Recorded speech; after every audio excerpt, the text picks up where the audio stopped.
Hello everyone, welcome back to Mithi Narzary YouTube channel. I'm Frey logo for Jwnghani. Jwnghani Gwbai Dera no phone se Delaihwni nagideng aro. Amane wall hai wallpaper lagai hin nagideng. Amfrai color ko lagaino haimon nathai sandung wallpaper ko lagainai ni. Kintu ang sandungmon aro wallpaper aw khom nistin thanggon nama sanani kintu wallpaper aw bangsin forsa dong mane oरैबायदि room मोनसे बिराद बुरजा नांगौ जायो नालाय ओमफ्राय स' फैदो बिदिब्ला जों wallpaper लागायनायखौ नोंथांमोनजों एसे share खालामनि नोंथांमोननोबो सोरनोबा जुदि लागायनो सानदोंबा नोंथांमोनाबो लागायनो हागोन आरो ओमफ्राय माबायदि नुयो नायनानै कमेन्ट खालामबानो जाबाय wallpaper लागायनायखौ बे room मोनसेयावनो लागायगोन आरो सिलिंबो होथ'वाखै सिलिंबो होनाय जायाखै सिलिंखौबो लासैनो ओमफ्राय बे फागाखौ एसे साफा खालामदों ओमफ्राय wallआ नैबेनो आरो बे wallआवनो जों दा wallpaper लागायनो नागिरदों आरो ओमफ्राय बे मोनसेयावबो लागायगोन नैबे आंनि रूमावबो लागायगोन wallpaperखौहाय So be room मोनसेखौ नायग्रोनोसै गरमा ओरैबायदि गरम थैनो बायदि गरम आयौ बुंनो नांला आरो ओमफ्राय एक्चुअली लागायनाया जों गावनो फेमिलि गोजा लागायनोसै ओमफ्राय मिस्ट्रिथ' लाबोनो नागिरदोंमोन नाथाय मिस्ट्रिया रल बिदि थायोना बे रल मोनसेयावनो 450 बेबायदि लायोनो आरो ओमफ्राय गुवाहाटीनिफ्राय फैनाय थांनाय गारि भारा बारसिनबाय बांसिन खरसासो दं ओंखायनो गावनो लागायनानै लागायनायनोसै सानबाय आरो ओमफ्राय जुदि मोजां जायाबा अबभियासलि मिस्ट्रिखौ लेंहरनांसिगोन आरो बाट ट्राइ खालामग्रोनोसै ना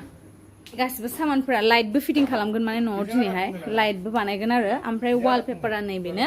बिदि रल मोनसेयावहाय माबा लादों आरो हलसेलनिफ्राय लाबोदों नालाय आङो बिदि रल मोनसेयावहाय 1350 रुपिस ओरैनोथ' 1500 बाजेटआ खिन्थु 1350 आवहाय आं मोनबाय आरो बेखौहाय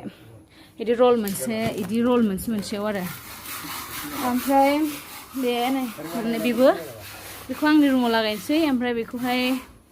बे रूम मोनसे फिसाखौनो जिरायनाय रूम खालामनो नागिरदों नालाय बेयाव लागायनो सानदों आरो बेखौ ओमफ्राय बेयावहाय खै मिटार थायो होनदोंमोनलाय बे वालपेपारखौ लागायनो थाखायहाय आटाबो मिक्स खालामनांगौ नालाय बे आटाखौहाय माबायदि मिक्स खालामो एसे दखाननिफ्राय सोंनानै लाबोखादों आरो मिस्ट्रिफोरनिफ्राय ओमफ्राय दा बेखौ जों लागायनो नागिरदों आरो गरम नै लाइट बानायग्राफोराबो सफैबाय मिस्ट्रिफोरा लांहेननि आरो बेंगलिफोर फंबायबो दंफैयो क'क्राझारनिफ्राय फंबाया बानायनांसिगोन दिनै थिगसे गरमाव खस्थ' मोनसिगोन মাজতে পাইছেনে কাটাৰটো হেতুৱে নেকি বিজিমান হা আচ্ছা আচ্ছা ভালে হল দে বহুত গৰম ন কিমান লৈছে এটা 20 টকা 20 টকা ন হ'ব দে মই আপোনাক দি দিম এটো কাৰেনৰ বস্তুবিলাক হেতু গুটেই হেতু ইবিলাকটো আছে আপুনি কি লাগে চাই লওক মানে মই বস্তুটো ক'ত লগাম বুলি কৈছিলো এতিয়া আপোনাক আকো কম আৰু দে ढेर নহয় বস্তুটো কমকে লগাম হলেও ইখিনিত এটাহে লাগে বাল্বটো ইখিনিত এটা লাগে তাৰ পিছত ইখিনিত পিছফালে ইনভাৰ্টাৰৰ কাৰণে এটা ইনভাৰ্টাৰ পাৱাৰ বক্স ইনভাৰ্টাৰৰ কাৰণে ইখিনি পিছফালে ইটোৰ পিছফালে এটো এইফালে তাৰ পিছত ইয়াতে মেন সুইচটো থম বুলি কৈছিলে মানে ইখিনিত এমসিবি বিলাক এমসিবি আইসোলেটৰ মেন সুইচ মেন সুইচটো তাৰ পিছত ইয়াতে মোৰ ৰুমত আপুনি মোৰ ৰুমটো বেছি নালাগে ইখিনিতে এটা দি দিলে হ'ব লাইটটো ইখিনিত এটা সুইচ বৰ্ড কিন্তু দুটা লাগিব মোৰ ৰুমত ইখিনিত লাইটটো এটা বিছনাটো অলপ চেঞ্জ কৰিলে বিছনাৰ ওচৰত মানে সুইচ বৰ্ড এটা লাগে মোবাইল চাৰ্জ দিবৰ কাৰণে হেতু এটাৰ পিছত এফালে ৰুমটো দেখাম ইটো যোনটো পেপাৰ লগাব বিচাৰিছো এটো দুটা লাইট লাগে মানে ইফালে এটা তাৰ পিছত ইফালে এটা লাগে লাইটটো চাওকচোন আছে না নাই মেহনতে জি লিখিছে এটো লগাই দিব লাগে এটো বস্তুটো লগাই দিব লাগে হৈ গল বাল্ব না লাগে তাৰ পিছত ইখিনি দাদা ইখিনি এটা টিভিৰ কাৰণে লাগে ইখিনিত টিভিৰ কাৰণে সুইচ বৰ্ড ইয়াতে মেইন সুইচটো থৈ দিলে হল ইখিনিতে মানে সুইচ বৰ্ড মানছে না মানে বাল্ব সুইচ বৰ্ড নিফাই ৰে বাল্ব ফেন নি থাকে আৰে বুঝছেন ওমফ্ৰাই নেবে বাহিৰত এটা ইটো মাজত এটা তাৰ পিছত ইটো ৰুমত ইফালে এটা হলে হৈ যাব এটা মা বাই চান্স এটা এক্সট্ৰাকে থৈ দিলে ভাল হ'ব না মনছে এক্সট্ৰা দেন মজা না ডিম লাইট এটা থাকিলে ভাল এল সিস্টেমত দি দিম হেতু দি দিলে হল তনে সানसेयावनो ओरैबायदि खामानि दङ माने ना गुल फुगुल जाजोबबाय ओइ दोन बाबा मिटारखौ पिसफाले मिटारটো পিছফালে থৈ দিলে হল দাদা আৰু এমসিবি বিলাক ইয়াত হ'ব মেইন কানেকচনটো আৰু জংচন বিলাক ইয়াত থৈ দিব ঠিক আছে হ'ব দে শর্ট সার্কিট হৈ গলে নিজে নিজে অটো কাট হ'ব দে दा जों लागायनोसै 250 ग्राम होनो होदो नालाय इसिनि 250 ग्राम होदो फेबिकल नांगौ आरो आथानि थाखाय फेबिकल ओमफ्राय बे आथाया मेन आथाया नैबे वालपेपारनि अल पर्पस मेन आथा आरो ओमफ्राय दै नांगौ बै कालार फुंग्राया बेखौ जों मिक्स बेखौ मोननांगौमोन बे जागौमोन इउट्यूबते सामितिया उपाय नाय निजे नल' खालि उपाय नाय तिया आइडियाथ' गैया थेवबो ट्राइ खालामनायदों मिस्ट्रि लिरना हरनाय बायदिबाथ' दै 2 लिटार ओमफ्राय बे फेबिकलखौ मोनसे होनदोंमोन नामा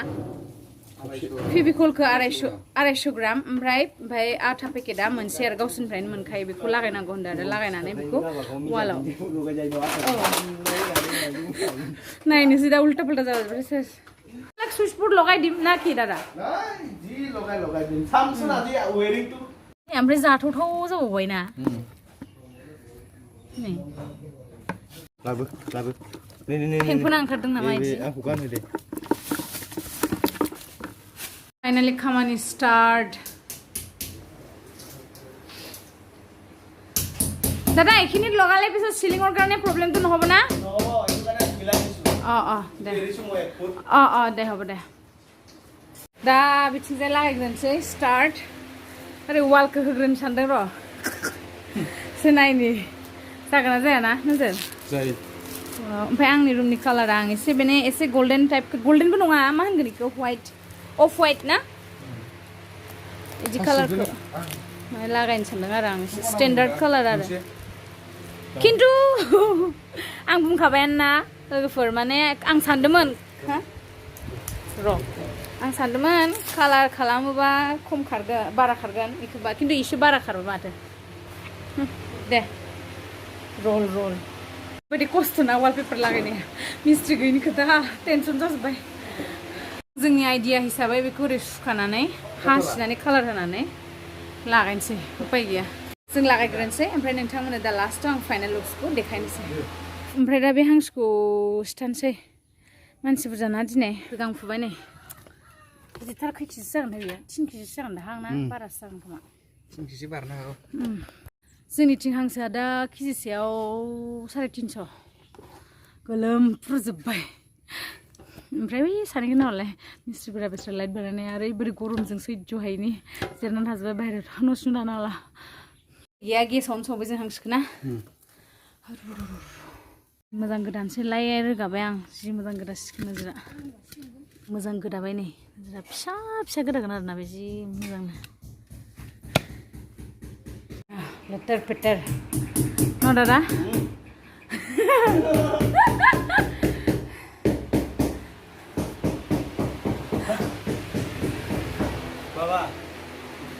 जाहांबाय माथो साइज नुहांबाय गाला पारफेक्ट खालामनो हाला जोङो थेवब्लाबो लागायहांबाय नै लागायनायबाय उपाय गैला आरो मिस्ट्रि बादि बहाथ' रोंनो फिसाफोर सिङाव जि खस्थ' मावगासिनो अ माय गड सान्दुङा बेसेरा नोजोरा जि खस्थ' संगासिनो नै हांसोखौ गोथाव गरमबाबो जों जेननायाव गैया होननाय जाबाय ना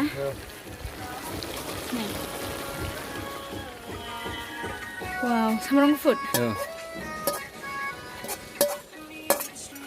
मस्ला हालदै गोदान होथ'वा होनसै मोनसे रलावनो 450 होमबा आरो थांलाय फैलाय बेसे लागोन गारि भाराखौबो हरनांगौ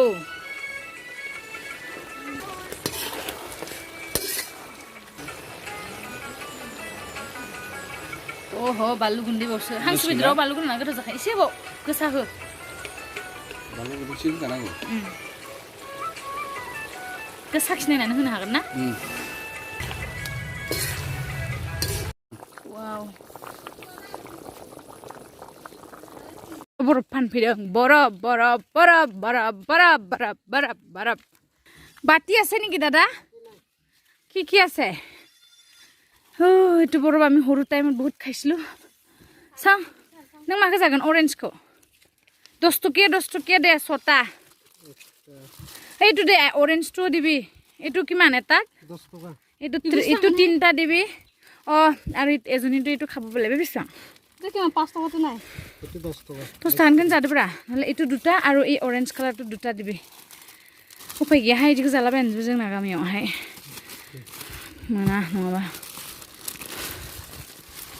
ও 60 টাকা হয় ন এটো 4টা হলে এটা আৰু এটা দিবি আৰু ৰঙাটো 3টা দিবি আমি 10 টাকা দেব নহয় ৰঙা 3টা এটো 10 টাকা ৰঙা কিমান টঙ্কা 5 টাকা করে ও 5 টাকা করে দে मोनसे 10 টাকা না আয়ো নং কিসাগন জাদি ইখবো যা তেমন একটা দেয় তো এটো এত খোলা আছে তো খোলা তো না খাই তুই খাও उन थाखाय आइसक्रिम लाखिबाय उपाय गैया आरो हांसो बेदराव नोरसिं बिलाइ होना नोरसिं खानोसै नोरसिं बिलाइया ओइ नाय नोजोर नोरसिं बिलाइया सुबाय आं